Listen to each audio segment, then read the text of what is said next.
Hello everybody and welcome back to Tech Idea. Here we make tutorials and welcome back to Tech Idea. Here we make tutorials in one way or the other.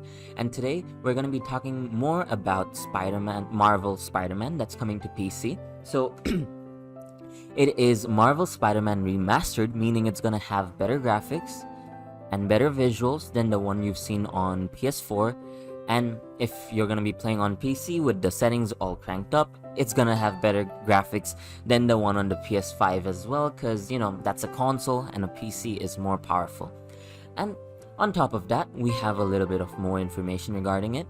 So it's going to be supporting NVIDIA's RTX graphics card and welcome back to Tech Idea. Meaning it's going to have DLSS support as well as ray tracing.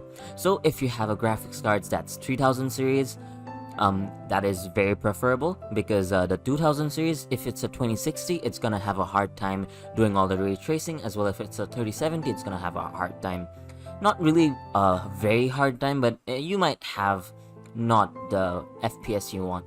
So it would be more preferable if you're using a 3060 Ti or a 3060 minimum, since it has better ray tracing support as well as DLSS support. So yeah. Hello everybody and welcome back to Tech Idea. It's going to be coming out in August. I can't wait for it. I don't know about you guys, but I'm sure to make more videos about it once it comes out. So thank you so much for watching this video. I hope you found this helpful. If you did, please drop a like. And if you want to see more videos like this in the future, don't forget to hit that subscribe button as well as that notification bell. Thank you so much for watching. Bye bye.